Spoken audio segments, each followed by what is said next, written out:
आपका सवाल है कि पाप करवाता कौन है? कृत्य, कर्म, पाप या पुण्य नहीं होते। कृत्य अच्छा या बुरा नहीं होता। कर्ता पापी या पुण्यात्मा होता है। जैसे आप कहते हो ना, कर्ता सही या गलत होता है, कर्म सही या गलत नहीं होते, कर्ता सही या गलत होता है। हम कर्म को देखते हैं और उससे ये निर्णय ले लेते हैं कि ये पापी है और ये पुण्यात्मा है, ये अच्छा है, ये बुरा है। ठीक।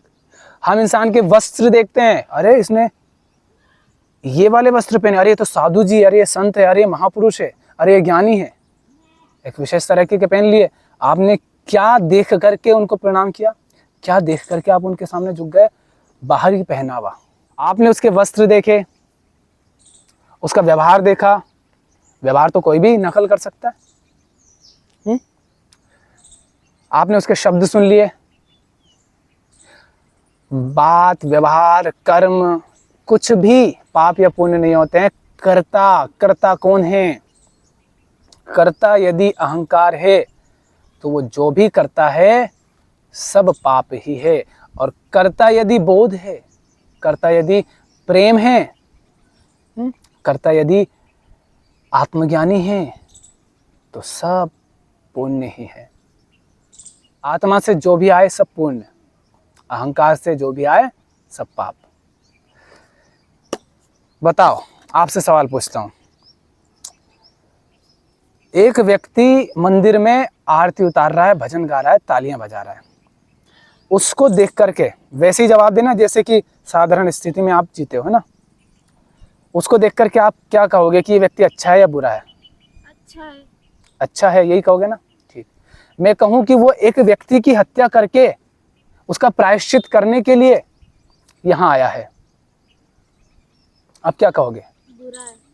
अब उसको बुरा क्यों कह रहे हो? क्योंकि उसने हत्या करी। अभी भी कर्म देख रहे हो, ध्यान नहीं दे रहे हो तुम। अभी भी कर्म देख रहे हो कि हत्या कर दी उसने तो उसने गलत काम किया, क्योंकि आपकी मान्यता से आ रहा है कि हत्या करना गलत है, मंदिर जाना सही है। तो आपने मंदिर में उसको देखा, एकदम से आप पहली बार उस व्यक्ति को देख रहे हैं, ऐसे जानना। आपको मंदिर में दिखा तो आपने तुरंत ये धारणा बना ली कि ये तो बहुत बढ़िया इंसान है। और जैसे ही मैंने कहा, अब आपको पता चला कि नहीं, ये तो किसी की हत्या करके आया है, तो आप कह रहे हो गलत है। इधर आपकी मान्यता क्या है कि मंदिर जाने वाला व्यक्ति अच्छा होता है, उधर आपकी मान्यता क्या है, किसी को मारने वाला व्यक्ति बुरा होता है। अब थोड़ा और पीछे चलता हूं। उसने जिस व्यक्ति की हत्या करी, ये जो मंदिर में है घोचू, इसने हत्या कर दी ढेंचू की। पर ढेंचू ने 10 लोगों की हत्या की थी, इसलिए घोचू ने ढेंचू को मारा। अब बताओ, घोचू ने जो किया वो सही किया गलत किया? सही किया। सही क्यों किया? यहां भी आपकी मान्यता है। आपकी ये मान्यता है कुछ इस तरह की कि 10 लोगों को उसने हत्या करी तो घोचू को गुस्सा आया होगा कि देखो ये गलत काम कर रहा है, ये लोगों की हत्या कर रहा है। तो आपने कहा ढेंचू को ही मार दो, नहीं तो ये और लोगों को मारेगा। ये आपकी मान्यता थी। तो आपने क्या निष्कर्ष निकाल लिया कि मंदिर में था तो अच्छा है, फिर पता चला नहीं इसने किसी की हत्या की तो आपने कहा बुरा है। फिर मैंने कहा जिसको उसने मारा उस व्यक्ति ने 10 लोगों की हत्या कर दी थी, तो आपने कहा नहीं ये अच्छा है, फिर से अच्छा हो गया। अब मैं आपसे कह रहा हूं कि इसने जिन 10 लोगों को मारा वो 10 लोग बलात्कारी थे, है ना। वो बलात्कार कर रहे थे और उन्होंने बहुत सारी स्त्रियों को कैद कर रखा था। और भी उनको समझाया, उन्होंने समझा नहीं। अंतिम विकल्प बस यही था कि अब इनको मार दिया जाए। अगर नहीं मारा तो ये इनको भी मार देंगे और उन स्त्रियों को और उन बच्चियों को भी मार देंगे बलात्कार के बाद। अब बताओ, जो मंदिर में है इसको पहले आपने कहा अच्छा है कर्म देख करके। अब इसका कर्म देखा आपने कि इसने हत्या करी, तो सिर्फ कर्म देखा तो आपने कह दिया कि ये बुरा है। पर फिर मैंने कहा इसने उसको इसलिए मारा क्योंकि उस व्यक्ति ने 10 लोगों को मारा, तो आपने कहा कि ये अच्छा काम किया इसने घोंचू ने ढेंचू को मारकर अच्छा काम किया, क्योंकि ढेंचू ने 10 लोगों को मारा। तो आपने फिर क्या कहा घोंचू को कि अच्छा है। फिर आपको मैंने बताया कि ढेंचू ने जिन 10 लोगों को मारा वो लोग ही बुरे थे।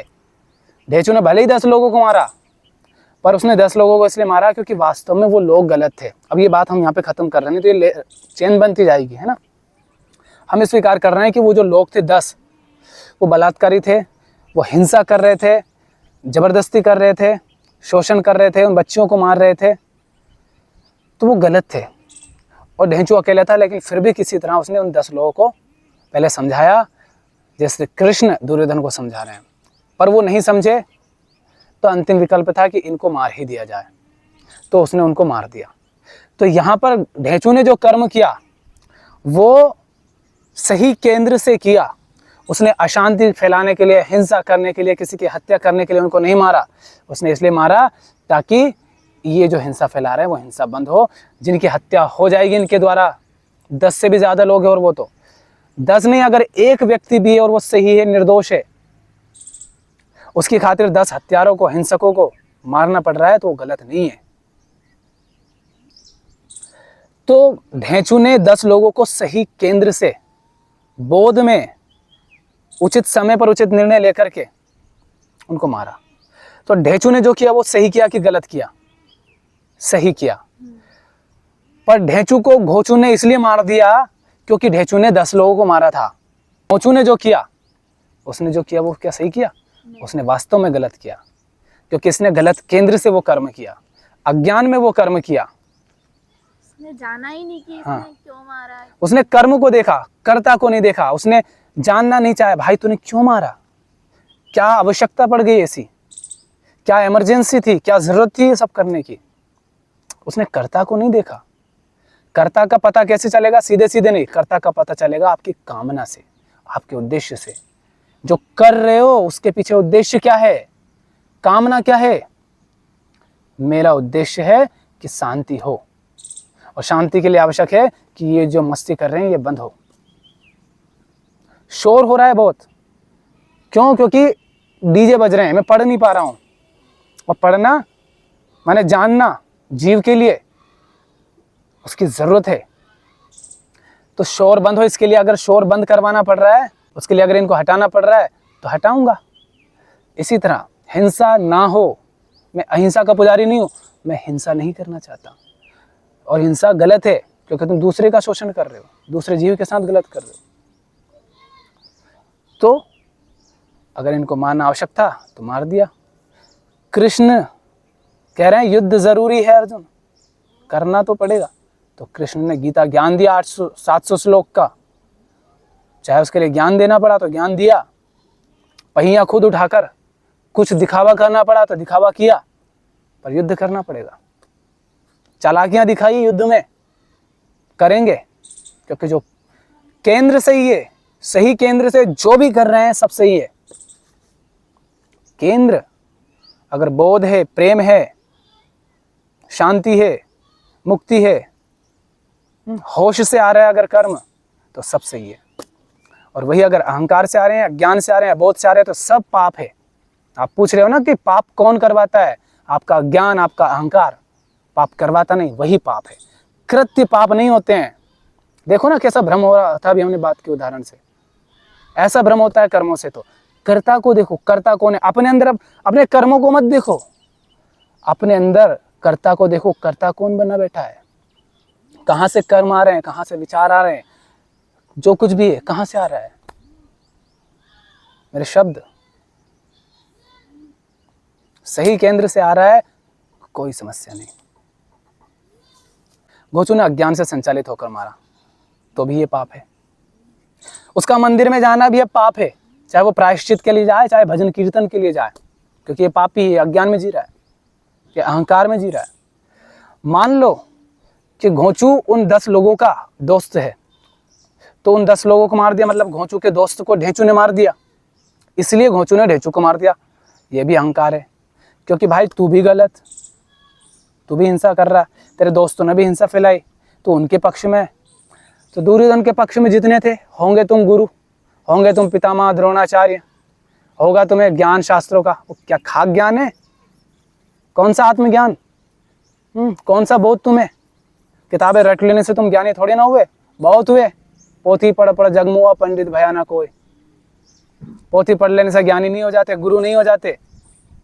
तुम हिंसा नहीं देख पा रहे हो, तुम अधर्म नहीं देख पा रहे हो, तुम पाप नहीं देख पा रहे हो, तुम अपने अंदर बैठे अहंकार को नहीं देख पा रहे हो। तुम अधर्म के साथ खड़े हो, तुम अहंकार के साथ खड़े हो, तुम भी मारे जाओगे। इसलिए तुम भी पापी हो अगर तुम दुर्योधन के साथ खड़े हो तो। घोंचू भी पापी है अगर उसने ढेचू को मारा है तो। क्योंकि तू उन 10 लोगों के साथ है जो बलात्कारी हैं, जो हिंसा कर रहे हैं, जो शोषण कर रहे हैं। तो आप कह रहे पाप कौन करवाता है? अरे पाप होते ही नहीं कुछ। पाप और पुण्य जैसा कुछ होता ही नहीं है। कर्म पाप नहीं होते हैं, विचार पाप पुण्य नहीं होते हैं, अच्छे या बुरे विचार नहीं होते हैं। विचार करना या विचार नहीं करना ऐसा कुछ नहीं होता है। कर्ता देखना है, कर्म नहीं कर्ता। कर्ता कौन है? कर्ता सही है, सब सही है।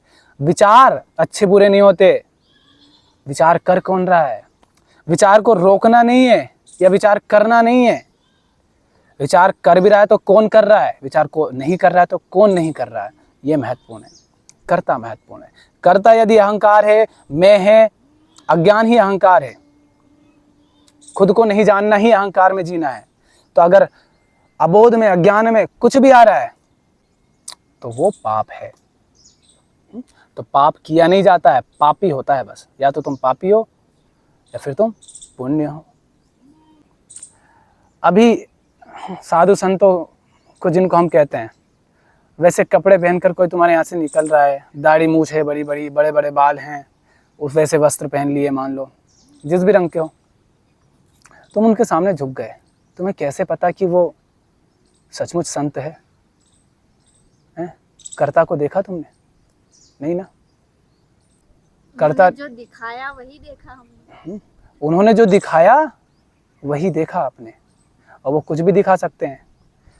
व्यक्ति आपकी नज़रों में, आपने ये मान रखा है, आपको अगर ये अज्ञान है, आप नहीं समझते अगर कर्ता को, अपने कर्ता को नहीं समझ पा रहे हैं, अपने कर्ता को नहीं देख पा रहे हैं, आप क्या बने बैठे हो, अगर उसको नहीं देख पा रहे हो, आप अपने अंदर की चालाकियों चतुराइयों को नहीं देख पा रहे हो, तो आप उसको भी नहीं देख पाओगे। आप कैसे हो? आप गलत करते हो, जब आप कुछ गलत करते हो, गलत केंद्र से करते हो, है ना, गलत माना गलत केंद्र से, तो आप मंदिर चले जाते हो। क्या आपने ध्यान दिया इस बात पर कि मैं कुछ गलत करता हूँ? माने जब मैं गलत होता हूँ तो प्रायश्चित करने के लिए मैं मंदिर चला जाता हूँ। तो ये जो इतने सारे लोग हैं, कहीं इन्होंने भी कुछ गलत केंद्र से तो नहीं किया है और उसका प्रायश्चित करने ही आए होंगे। तो ये व्यक्ति भला कैसे हो गया? फिर एक भलाई इसमें है कि इसको बोध हुआ कि मैंने जो किया गलत केंद्र से किया, उसके लिए क्षमा प्रार्थी हूँ, प्रायश्चित कर रहा हूँ, आगे से इसका ध्यान रखूंगा। वो सही माया है। मंदिर गया है इसलिए नहीं कि पाप और कर पाऊँ बाद में चल के, ताकि अगली बार फिर वापस आकर मंदिर में धुल लूँगा। ऐसा है ना, मैंने आज पाप किया और मंदिर चला गया ताकि प्रायश्चित हो जाए, कल फिर पाप करूँगा।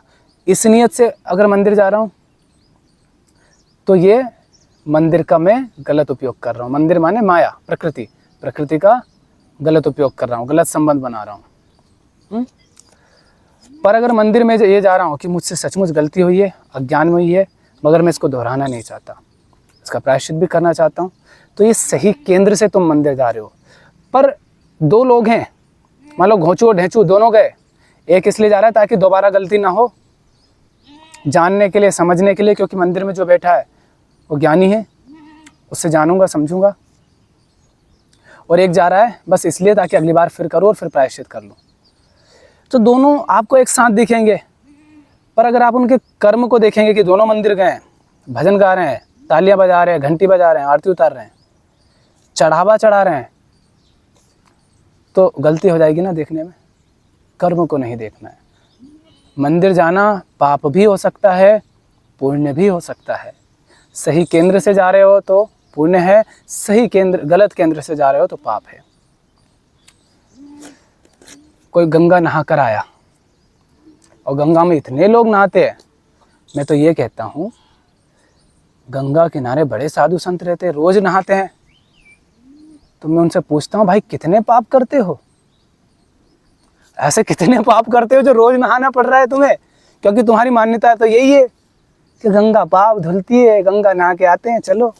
और गंगा अगर तुम इसलिए नहाते हो क्योंकि गंगा पाप धुलती है, तो तुम पाप कितने करते हो, कितने बेहोशी में जी रहे हो, कितने अज्ञान में जी रहे हो।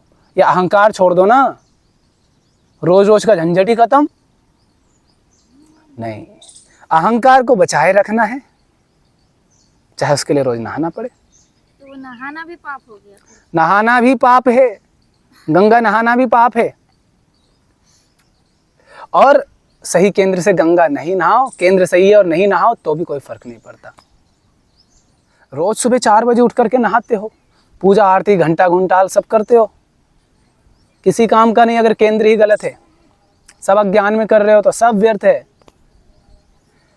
या तो बोध में हो या बोध के लिए हो, या तो ज्ञान में हो या जानने के लिए हो, या तो मुक्ति से उठे सारे कर्म या इसलिए उठे कि मुक्त हो सकूं, या तो बोध से उठे या इसलिए उठे ताकि भ्रम हटे और बोध हो, या तो साक्षी के प्रकाश में सब हो, या इसलिए कुछ करूं पूरे बोध से, जितना जानता हूं जितना समझता हूं उस जानने से वो चुनूं जो मेरे बोध को बढ़ाए, मेरे भ्रम को हटाए। बोध को बढ़ाने का मतलब है जो भ्रम को हटाए, वहीं से बोध बढ़ता है। मगर जहां तुम्हें पता भी होता है ये गलत है, गलत केंद्र से आ रहा है, गलत इसलिए क्यों गलत केंद्र से आ रहा है, आप अपने अंदर के केंद्र को देख पा रहे हैं, आप वहां भी तो गलत को ही चुनते हैं। यही सारी समस्या है कि जहां आपको दिख रहा है आप वहां भी नहीं चुन रहे हैं। आपसे नहीं कहा जा रहा है कि बिल्कुल आपके पास दीपक है और बिल्कुल पूरा रास्ता एक साथ देख लो।